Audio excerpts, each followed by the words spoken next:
Welcome to Energy Quest. We have with us today Marina Agortimevor, who is a climate specialist. She consults in climate issues and in renewable energies. So, a very ideal person to answer a few questions in that space because Africans and Ghanaians, for us, sometimes we feel climate is not our business, it's a white man's story. So, Marina, welcome. Thank you. Thank you very much, Leslie. Okay. But Marina, how did you get in that space, in the climate and renewable space? But that's a very interesting question, and I think I'll have to start from somewhere to get to where I am now. So I actually am an electrical and electronics engineer by profession. And what made me get into engineering was I wanted to solve problems. I found out that engineering is a subject that can help you solve problems. So when I wanted to get into that, then I realized the issues with Ghana, how we have our doom saw, the lights out every time. I'm like, what is this? Why do we keep on having lights out? Is this how it is everywhere? And I realized it wasn't the same in other countries. So I was like, then I want to study a course that will help me to be able to solve this problem, which is with regards to power. So I studied electrical engineering, and then I went into the power sector, basically. And as I was in the power sector, I got to work with some few companies in Ghana, Goodco, ECG, just some few for some short time. And then I learned and I realized that renewable energy would be a very good alternate. Why don't I look for something that is also clean, which is also affordable and reliable also in a way. So then I started going into that direction. And I started realizing what was happening with the environment as well, with climate change. And I was like, this is where I want to be. I want to solve problems. I want to see how we can make the environment a better place. So that is how I actually found myself where I am now. Wow. Yes. Wow. But okay, then that should be a good lead to the initial thoughts that I put forward. What is the issue really with climate? Because some people would say that China and Co have all the industries and everything going on. How much is going on in Africa? What's really going on in Ghana and all that? The climate is an issue. So explain to us, what's the issue with climate? I think that's a good point. What you just said is exactly what everyone is saying. And it's the truth. It's not a lie. But you see, the climate is not just one place. When you talk about the ozone layer, the air I'm breathing here is the same air someone will also be breathing, but it depends on the pollution in that area, right? But the fact that they have polluted the ozone layer, there's something, let's say like you have a surface, or let's say you have an umbrella, it's raining, and the umbrella is protecting you. And then there are some holes that have not come into the umbrella. That means that no matter what the water will form, right, if we're like 2 or 3 under the umbrella, no matter what, it's a very big umbrella.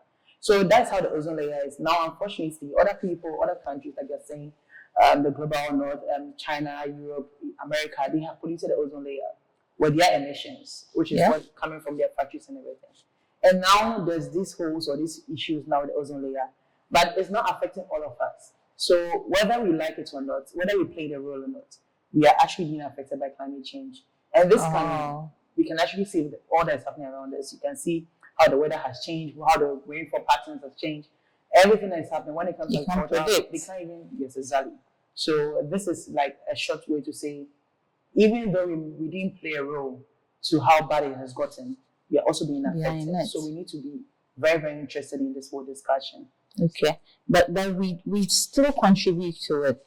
Is there any aspect of our lifestyle or anything going on within Africa and Ghana that you think also has to change? Because we will contribute to the climate issue. Exactly, we all do contribute to it. I start with plastics, for instance. Okay. That's why a lot of people are working on projects to see how we can have alternatives for instead of relying on plastic. Plastics are actually polluting the environment. Burning of plastic, how to dispose them of, because plastics do not dispose of easily like other substances. So it becomes a big problem. And look at Ghana, we buy pure water everywhere. Yeah. It's like the cheapest for us. So if you look at that, we have plastics all around us. Everything we do, when we buy something, there's one thing that you can do behavioral, like you are buying something. You don't need to take what we call polythene bag or something. But just one thing you're buying, they put in like 3 different polythene bags, so you're taking that. You're not helping the environment. Why don't you use reusable bags so that you can use that to go and buy every time? Why don't you find a way of using a bottle that you can reuse anytime? So this is one of the things, how we burn off, dispose of waste, burning. We burn it, you see, every corner you pass in. And so what this is actually something that we're also doing to pollute the environment. And when it comes to fossil fuel, like our energy is more reliant on fossil fuel at this point in time. Because when they were doing so, we wanted an alternative, and then we rushed to go for solutions that were more reliant on fossil fuel. Yeah. But that is the solution now. So there are other ways that we are all playing the role to it. So it's not just one person. Yes, they might have played a bigger role, but we also have our part that we're playing. Okay. So what's your work like? So what do you do in your consultant lines, and what's your work like? I think it is an interesting question. I wear a number of hats, but I think I'll start with the fact that I mostly work in the solar when it comes to solar energy with renewable energy. My expertise is more in solar energy. So when it comes to project development, business development, sales, designing, all those aspects, I'm actually very good at that. Not to blow my own horn, but so when it comes to consulting, I help people with feasibility. So I'm able to do feasibility studies for people to see if it's good for you as a company or as an individual to go for solar or not, and then how it will help. I'm also able to help you to know where to source from, what will be the best thing to do. When it comes to energy management as well, energy efficiency, what are you doing that is making your energy too expensive? I give you advice on that aspect. And I work with a number of CSOs and NGOs in Africa as well to help with regards to activism. That's advocacy for things that will help the environment to be friendly, just transition. So it's a number of things that I do. But I'm actually I'm a big woman in God if I use the spiritual side. I'm so much for that one. Maybe I get there. I'm learning from you actually. Oh wow. yes. That's really good to know. So once you're guiding people, you're leading and consulting all that, but what are the challenges typically people have, or what are the challenges in not just solar, in the whole renewable space? Because we've been used to a system, and change is not very easy. So what are the challenges? Yeah, like you said, change is not easy. And also when it comes to change, if you really want people to change, then what are they changing to? They need to know what they're changing to first. Yeah. And it has to also be available to them. I'll use those two first things. When I say they need to know, we talk about knowledge. You just asked me about even climate change and all that. How do the people on the ground really understand what is climate change? Do they really see what renewable energy is? People ask me questions. Can we use solar to power air conditioning? Can we use solar to power air? Honestly, it's funny for me because as an expert, I know, but I understand that because it's not their fault. Yeah, information. They do not know this. So we need to find a way of making sure that education is there, right?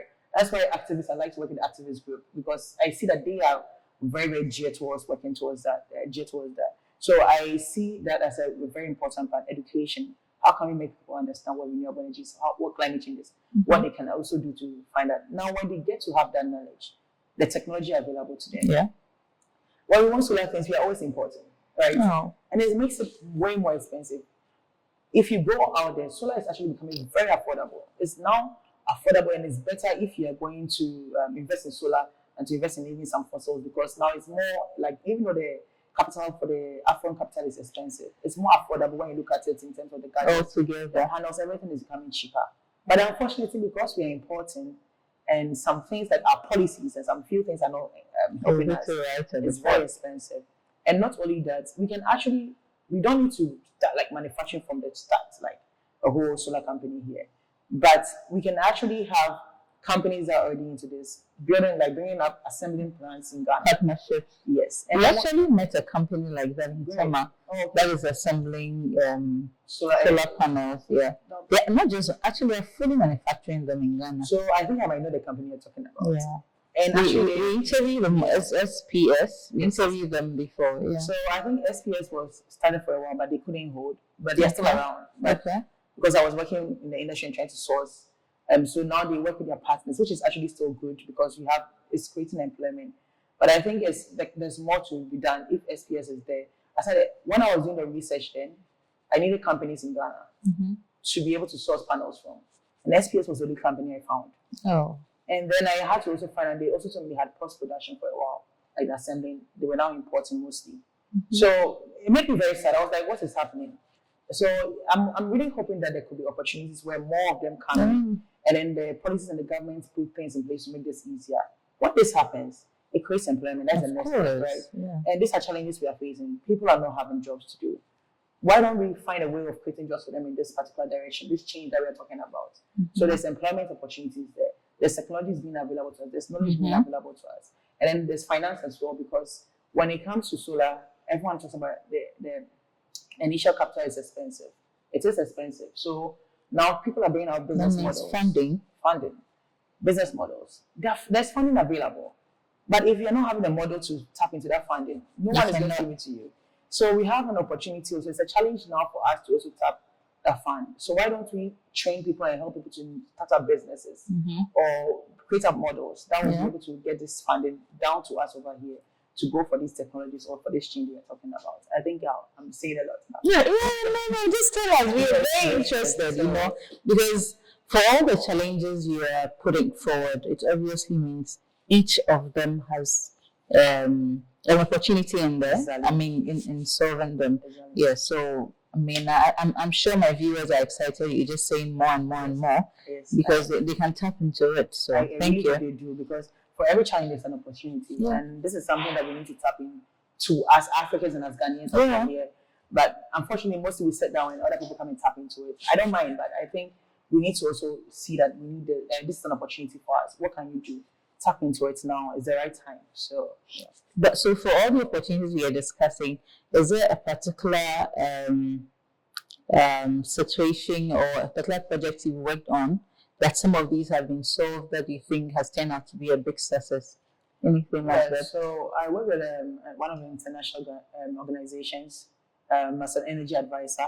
And then we worked on a feasibility project for a company to see if it was feasible to go for solar. It was an agricultural farm, as well as other organizations, some farms that are very big, producing for export.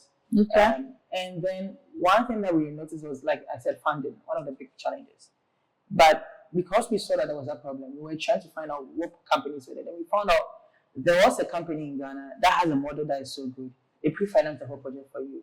And then we have a model that and everything. So we were able to find that solution and then give it to them. And then now trying to see how they can link up with those companies. Aside that company, there were other companies, but they were international companies.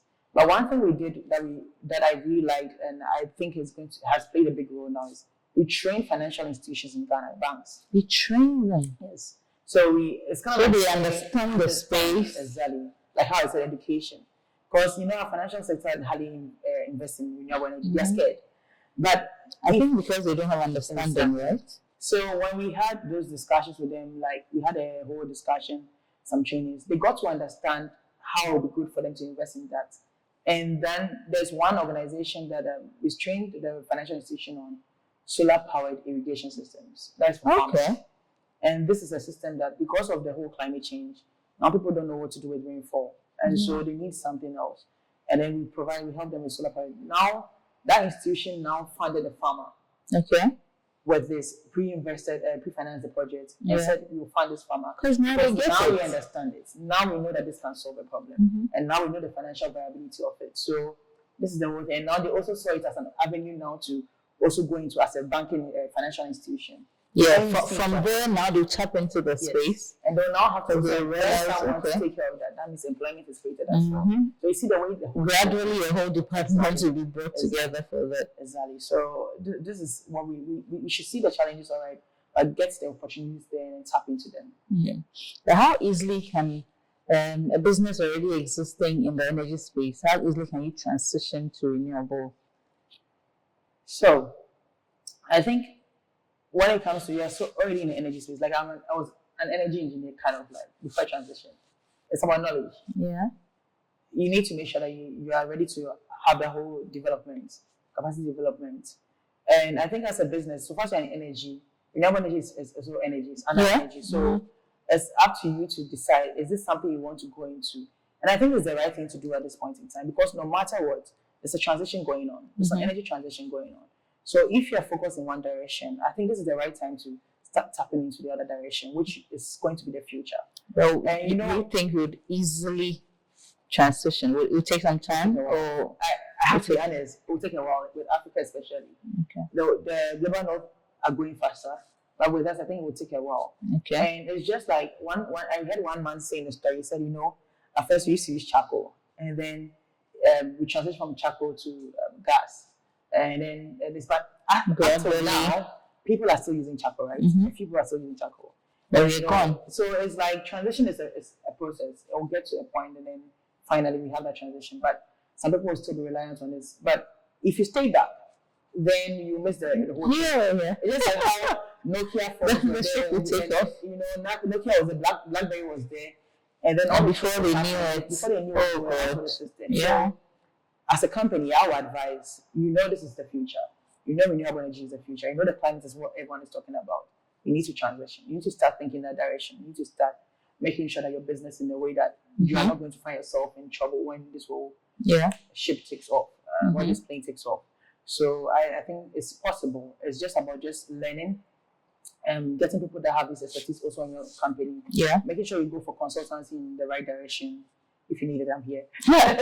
viewers, you heard that. She's available. And then, that could help you to also plan very well your whole business structure and model. So I think that is what I would say. It's possible. But are policies aligning with it already? Because that's why some people still count it as, look, climate and renewable, and it's tomorrow, it's not now. Because sometimes we don't know. Are there really policies governing that space that a business can go in there and be safe, be guided? Yeah. So, I applaud Ghana for this. Ghana actually has policies that they've put in place.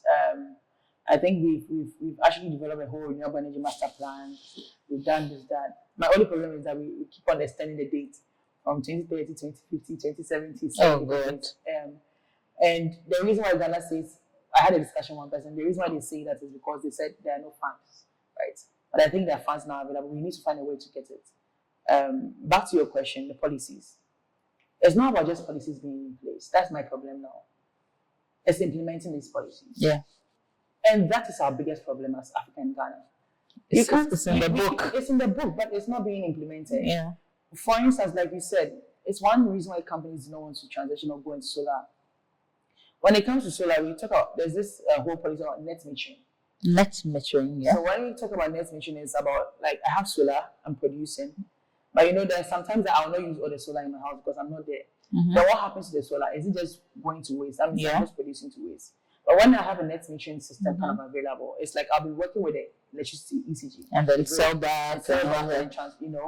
And that is really good. And that's what most of the foreign countries actually do. So it helps and makes it more financially viable than it even is now. And it also helps even with the grid as well. Yeah. And to even if maybe they need some power. But I think, unfortunately, we're not implementing it in Ghana. We've had it on paper for I don't know how long. But what is really holding it back? I think it's a small decision making from all the regulators. Because maybe if we are doing this, how are we going to do it? Is it that if you send this amount of power back to the grid, what will be the exchange factor? What will be agreed on? What is ECG saying? What is PE-GhIE saying? What is this person saying? Like, what's the agreement? And it's the same with the whole feed-in tariff. Like, is it that some infrastructures may be needed too? Yes. The second thing is the infrastructure. So when it comes to infrastructure, we need net meters, the technology, and we don't have enough net meters. I know GIZ is helping with that aspect, and I know even in the northern part, Medco has some net meters already. Okay. So they have it for some companies and some organizations, but it's not yet. No. Yes. So this technology is being available, and aside that too, our grid also stability. When it comes to our grid stability, I mean, like for instance, right now we are taking more from. We've already done some power deals already, partnership and the rest. And so we have that's why they say we already have we're producing more than we even need. So if you are also bringing in from the houses and they're not sure how much is coming in, and the technology is not good enough, the grid will be unstable. But it's a start. An unstable grid can actually cause a whole shutdown. Oh, yes, will it? In the power system. So they need to make sure that they are sure of what is coming in. They need to be able to make sure and have a control mechanism to be able to control that this is what we allow in because you don't want our grid to be unstable. So it's a whole technology part as well as so is it being worked on? Is it something Ghana is working at? They said they are working on it. From what I heard, even by the end of this year, it's supposed to be. Okay. I've heard this like the past year. So it's in the pipeline. It's my first time really sure, please. It's in the pipeline. Yes, that's often the I story. think at the end of this year, I hope that they'll come out of the pipeline. because e-commerce, trust me, Leslie, like we're going to have so many companies going on that, and it will help in terms of making it a very, very good business for everyone to go into.